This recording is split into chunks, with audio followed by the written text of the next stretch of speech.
አላህ የምትወዱትን ነገር ካዘገየባችሁ ተስፋ አትቁረጡ።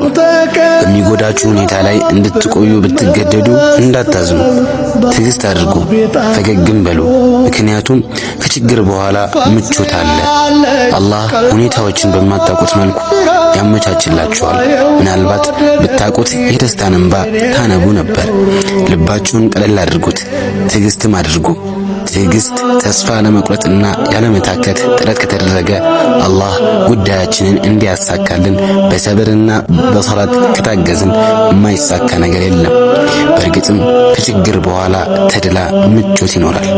ዶክተሩ ስልክ ይደወለለትና እየሮጠ ወደ ሆስፒታል ይሄዳል። ሆስፒታል ከደረሰ በኋላ ልብሱን በፍጥነት ቀይሮ ወደ ኦፕራሲዮን ክፍል እየተጣደፈ ሲሄድ መግቢያ በሩ ላይ ቆሞ ይጠብቀው የነበረው የታማሚው ልጅ አባት እንዴት እዚህ ለመድረስ ሁሉ ሰዓት ይፈጅብሃል ዶክተር፣ የሰው ህይወት ግድ አይሰጥህም፣ በጣም ዘገየህ እያለ ሲጮህበት ዶክተሩን በፈገግታ ይቅርታ ሆስፒታል ግቢ ውስጥ አልነበርኩም፣ ስልክ ከተደወለልኝ በኋላ ግን አቅሜ በፈቀደው መጠን በፍጥነት ለመድረስ ሞክሬያለሁ፣ ተረጋጋለው። ተረጋጋ ትለኛለህ? ታሞ ሊሞት እያጣጣረ ያለው እኮ የኔ ልጅ ነው፣ እንዴት ተረጋጋ ትለኛለህ? ያንተ ልጅ ቢሆን እንደዚህ ትላለህ? አንተ በመዘየትህ ልጅ ሊሞትብኝ ነው፣ ትንሽ አታስብም ብሎ ሲጮህበት ዶክተሩም አሁንም ፈገግ እያለ ዶክተር የሰው ልጅ ህይወት ሊያረዝምም ሊያሳጥርም አይችልም፣ የሁላችንም ነፍስ በፈጣሪ እጅ ናት፣ ሞት ለማንም አይቀርም፣ አሁን ተረጋጋ፣ እኔ ስራዬ ልስራበት ብሎ ወደ ሰርጀሪ ክፍል ገብቶ የተወሰኑ ሰዓታት ህፃኑን ቀዶ ጥገና ካከናወነ በኋላ ወደ ውጭ ወጥቶ በፈገግታ የልጁን አባት እንኳን ደስ አለህ፣ ልጅ ሰርጀሪ ከተደረገለት በኋላ በጥሩ ጤንነት ላይ ይገኛል፣ ከዚህ በኋላ የሚያስፈልግህ ነገር ካለ ነርሷ ትረዳሃለች ብሎት እየሮጠ ከሆስፒታሉ ወጣ።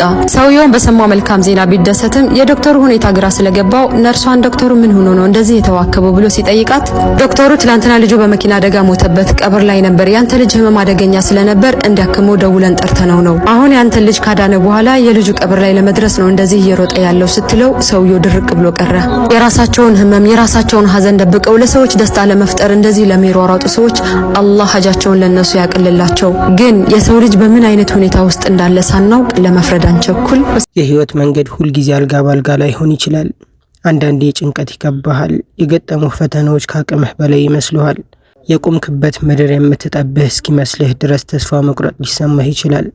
ነገር ግን አንድን ታላቅ እውነት አስታውስ፣ አንተ አላህ አለህ። አላህ ሱብሓነሁ ወተዓላ በቅዱስ ቁርአኑ ላይ እንዲህ ይላል፣ ከአላህ እዝነት ተስፋ አትቁረጡ፣ አላህ ኃጢአቶችን ሁሉ ይምራልና። ከአላህ በላይ ውለታ የዋለ አካል አለ ወይ ለኛ? አንዲትም ጸጋ ብትሆን እናንተ ላይ ያለች ጸጋ ከአላህ ነች። የሰበሰባችሁት ገንዘብ እንኳን የኔ ነው ነው የሚለው አላህ። ከአላህ የሆነውን ገንዘብ እኔ የሰጠኋችሁን ስጧቸው ነው የሚለው። ለመሳኪን ዘካ አውጡ ሲል ማለት ነው። ወንጀልህ እንዲማር ትፈልጋለህ?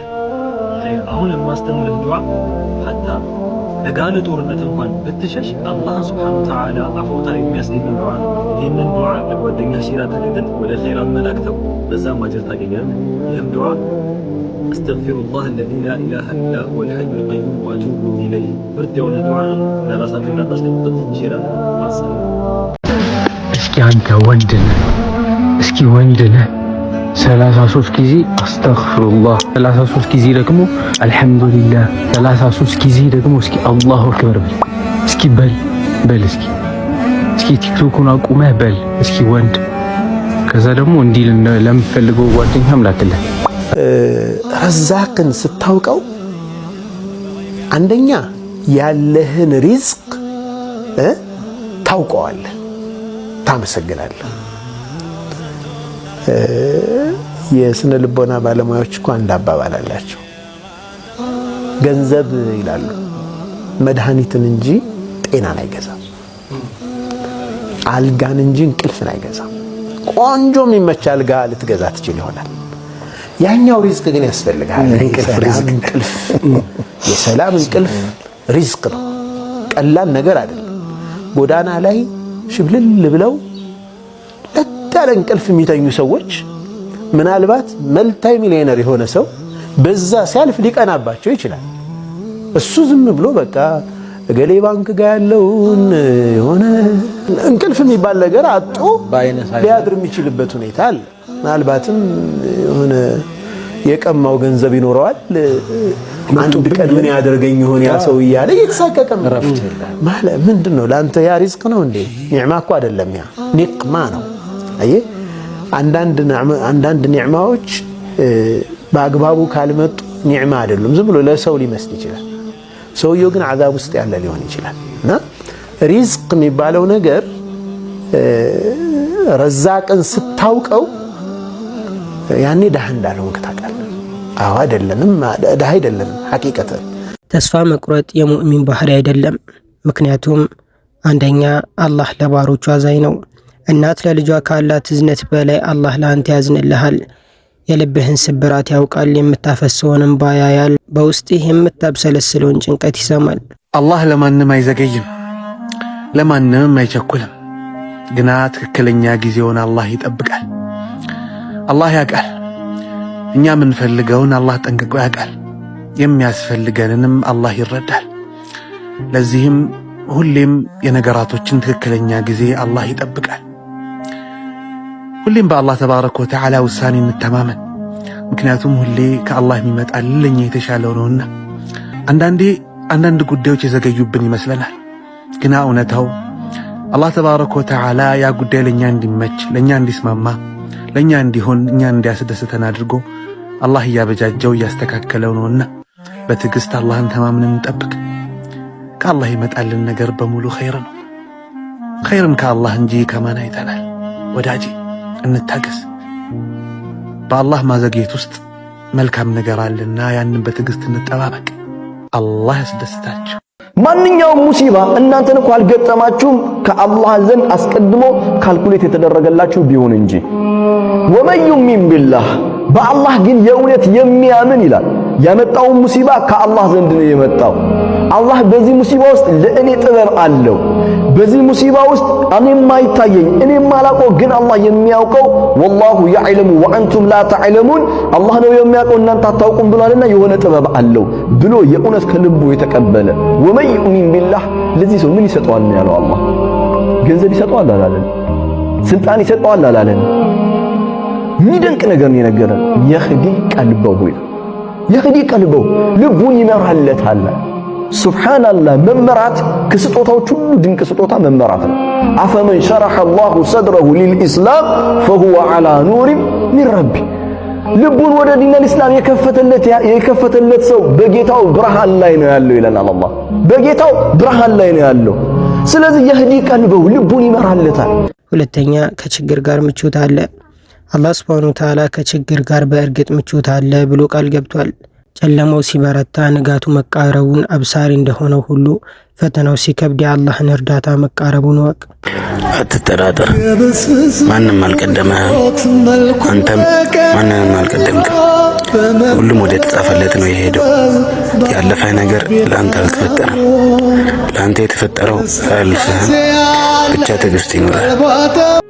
ቡኻሪና ሙስሊም በዘገቡት ሐዲስ ላይ ነቢያችን አለይሂ ሰላቱ ወሰላም የሰው ልጅ እናቱ ሆድ ውስጥ እያለ يجمع خلقه في بطن أمه ይሰበሰባል 40 ቀን ምን ይሆናል አሉ في بطن 40 يوما نطفة ይሆናል ንፍጥ መሳይ ፈሳሽ ይሆናል ثم يكون علقة مثل ذلك 40 ቀን እንደዚሁ علقة ይሆናል علقة የረጋ ደም ይሆናል ثم يكون مضغة كذلك የታኘከ ስጋ ይመስላል ከዛ በኋላ መላእክት ይላካል። ይሄ ኤምብሪዮሎጂ በነገራችን ላይ አሁን በዓለማችን ውስጥ በባዮሎጂ ውስጥ ከሚጠኑ ጥናቶች ኤምብሪዮሎጂ ነው። የማህፀን ውስጥ እድገት ምን ይመስላል የሚለውን ፌዙን የሚያጠና ራሱን የቻለ ዘርፍ ከቁርአንና ከዚህ ሐዲስ የተሻለ የሰው ልጅ ያስተዳደግ መርሐላ ያስቀመጠ ሞዴል የለም። እንግዲህ ማይክሮስኮፕ የሚባለውም ነገር ከመምጣቱ በፊት ወይም ደግሞ ምንድነው ሲቲ ስካን በለው ወይም ኤምአርአይ ሌሎችም አሁን አዳዲስ የመጡ የውስጥ አካልን ቁልጭ አድርገው ሊያሳዩ የሚችሉ ቴክኖሎጂዎች ከመምጣታቸው በፊት ቁርአን ሱረቱል ሙእሚኑን ላይ ነብዩ ሰለላሁ ዐለይሂ ወሰለም በዚህ ሐዲስ ላይ የሰው ልጅ እድገት በጣም በሚገርም ሁኔታ ገልጸዋል። ዋናው ነጥባችን ምንድነው የሚሆነው ከዛ መላእክት ተልኮ ስንል 4 ነገር ይጽፋል አለ ነብዩ ሰለላሁ ዐለይሂ ወሰለም። ዩእመሩ ቢከትቢ አራት ነገር በመጻፍ ይታዘዛል። አንደኛው ሪዝቁ ነው ይጻፋል። ሁለተኛ አጀሉ ይጻፋል። ሸቂይ ነው ወይስ ሰዒድ ነው ተብሎ ይጻፋል። አንድ ሰው ገና እናቱ ማህፀን ውስጥ እያለ ምን ያክል ሪዝቅ እንዳለው፣ ሪዝቅ ማለት ፋንታ ማለት ነው፣ ድርሻ ማለት ነው። ድርሻው ተወስኗል። ወደ ምድር ሲመጣ ያቺ የተጻፈች ነገር ከመምጣቱ በፊት ነው ይሄን ወሰነለት። የተጻፈችውን ነገር ሊፈልግ ነው የመጣው። ገብታለ። ከዛ አላህ መብት ሰጠው። ይህንን የተጻፈልህን ነገር ፈልገው፣ በሐላል ፈልገው።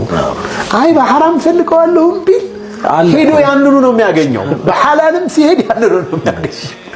ፈተናው የት ላይ ነው ያለው? ይህንን የጻፍኩልህን ሪዝቅ እንዴት ነው የምታገኘው? እኔ በፈለግኩት መንገድ፣ እኔ ባዘዝኩ መንገድ ነው የምታገኘው ወይስ እጥፍ ብለህ ነው ልታገኘው የምትሞክረው? ሶስተኛ ዱዓ አይመለስም። እጆችህን ወደ ሰማይ ዘርግተህ ያ አላህ ብለህ ስትጠራው አላህ ባዶ እጅህን ሊመልስህ ያፍራል። ምናልባት የጠየቅከውን አሁን ይሰጥሃል ወይም የተሻለ ነገር ያዘጋጅልሃል። ካልሆነም በመከራህ ልክ ወንጀልህን ያብስልሃል። የእኔ ትልቁ ሀብቴ አሉ በአላህ ላይ ያለኝ እርግጠኝነት ነው። ሁለተኛው ሀብቴ ደግሞ ከአላህ ውጭ በሆነ አካል ላይ ያለኝ ተስፋ መቁረጥ ነው አሉ። ሱብሃንአላህ። በሰው ላይ ተስፋ ቆርጫለሁ። ሰው ይሰጠኛል ይነሳኛል ብዬ አላስብም። መክሉቅ ላይ ምንም አይነት ተዓልቅ የለኝም። ከማን ጋር ነው ያለው? አላህ ጋር ያለኝ እርግጠኝነት። አንዳንድ ቁጭቶች ለቀናት ተቆጭተህ የምትረሳቸው አሉ። አመት ሙሉ የምትቆጭበት ጉዳይ አለ። እድሜህን ሙሉ ብትቆጭ የማትመልሰው ጉዳይ አለ። ጀነትን አጥቶ የጀሃነም ጉዞ ላይ የሆነ ሰው ነው ይላሉ። በቃ አበዲ የሆነ ማለት ዘለዓለማዊ የሆነ ኪሳራ ነው። ግን አሁን ጊዜ አለ። እቺ ጊዜ ላይ ትንፋሻችንን መቆጣጠር ከቻል ዘለዓለማዊ ቁጭትን መቋቋም እንችላለን፣ ወይም እንዳይከሰት ማድረግ እንችላለን። ወንድሜ ባለህበት አስቸጋሪ ሁኔታ ላይ ብቻ ተኩር። ያንን ሁኔታ ሊቀይር በሚችለው አምላክህ ላይ ተመካ። የዩኑስን አለይሂ ሰላም ዱዓ በአሳ ሆድ ውስጥ የሰማ፣ የዩሱፍን አለይሂ ሰላም ስቃይ በንጉስነት የቀየረ፣ የነቢዩን ሰለላሁ ዐለይሂ ወሰለም ሐዘን በድል የመነዘረ ጌታ ዛሬም አለ። ፈገግ በል፣ አላህ ካንተ ጋር ነው። ነገ ዛሬ ካለፉ ይሻላል። ተስፋህ በአላህ ላይ እስከሆነ ድረስ ፈጽሞ አትሸነፍም። ጭንቀትህን ለአላህ ንገረው፣ እሱ መውጫውን ያሳይሃል። አንድ ሰው ስጁድ ላይ ወድቆ ይሰግዳል። ልክ እየሰገደ ያለ አንድ ሌላ ሰው ይመጣና አንገቱ ላይ እግሩን ጫነበት። በጣም መጥፎ ሰው ነው ማለት ነው። ስጁድ ላይ ያለን ሰው አንገቱ ሰውየው ስጁድ ላይ እንዳለ ምን አለ? እግርህን አንሳልኝ፣ ወላሂ ላ የግፊሩላሁ ለክ አለ። አላህ አንተንማ ጭራሽ አይመረህም አለ። ተገቢ ይመስላል፣ ግን ይችን እንደ ኩራት አላህ እያት። በዘመኑ ለሚገኝ ነቢይ አላህ ወህይ ያወረደ፣ ዋሽተሃል፣ በል አላህ የማይመረው አንተን ነው አለ። ከሊማ ቀሲራ በጣም የረሳ ነው አለ ምላችሁ። ለዛ ተራቃለ ይመስል እውነትም እንደ ሰውየው ጥፋት ይገባዋል የምትለው ማና አንተ በኔ የምትብለው ልማሮ አልምሮ አንተ ምን አሳወቀ? ለይሰ ለከ ሚነል አምሪ ሸይ። አንተ እዚህ ውስጥ ጉዳይ ውስጥ ምን ከተተ? እዚህ ቻናላችን ላይ የምንለቃቸው ቪዲዮዎች ከተመቻችሁ የቴሌግራም ኮሚኒቲ አለን። እዛ ላይ የተለያዩ ቻሌንጆችን፣ እዚህ ላይ የማይለቀቁ ቪዲዮዎችን እንለቅበታለን። እንዲሁም ሁለተኛ ቻናል ከፍተናል። እዛ ላይም ቪዲዮ እየለቀቅን ነው። የሁለቱንም ሊንክ ኮመንት ላይ አስቀምጥላችኋለሁ። ገብታችሁ ፎሎ አድርጎ።